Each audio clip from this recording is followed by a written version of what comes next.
जय माँ बगलामुखी, जय माँ पीताम्बरा। ओम हलीं बगलामुखी, सर्व दुष्णाम वाचम मुखम पदम स्तंभ्याय, जीवम किलय बुद्धि विनाशय, हलीं ओम स्वाहा। कलयुग के इस दौर में माँ बगलामुखी अपने भक्तों पर अपार कृपा कर उनकी सब मनोकामना पूर्ण करती है और दुश्मनों का संहार करती है। पढ़ाई या कामकाज में बाधा हो, कोर्ट केस हो या फिर दुश्मन पीछे पड़े हों, जो भी माँ की शरण में आता है उसके सब दुख नष्ट हो जाते। माँ बगलामुखी को तांत्रिक विद्या की देवी भी कहा जाता है, मगर माँ की कृपा उसी पर होती है जो अपना भला चाहता है, ना कि दूसरों का बुरा। तो आइए जानिए कौन है माँ बगलामुखी। एक बार सतयुग में महाविनाश उत्पन्न करने वाला ब्रह्मांडीय तूफान उत्पन्न हुआ, जिसमें संपूर्ण विश्व नष्ट होने लगा। इससे चारों ओर हाहाकार मच गया। कई लोग संकट में पड़ गए और संसार की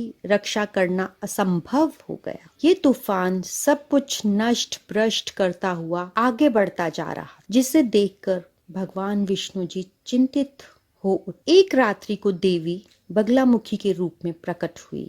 त्रैलोक्य स्तंभिनी महाविद्या भगवती बगलामुखी ने प्रसन्न होकर विष्णु जी को इच्छित वर दिया और तब सृष्टि का विनाश रुक सका।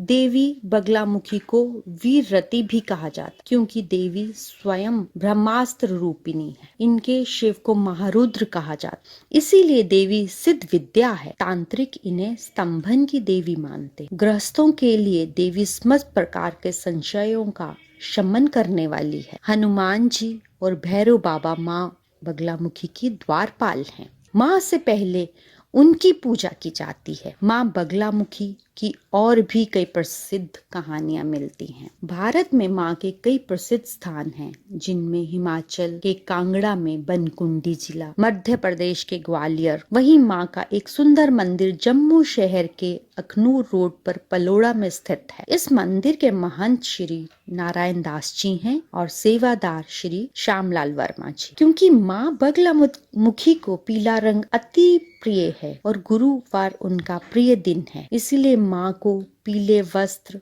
पीले फूल, पीले फल, पीली मिठाई और पीले व्यंजन का भोग करना बहुत अच्छा लगता है। नवरात्रों को माँ के दर्शन पाकर अपनी मनोकामना पूरी कीजिए। जय माँ बगलामुखी, जय माँ पीताम्बरा।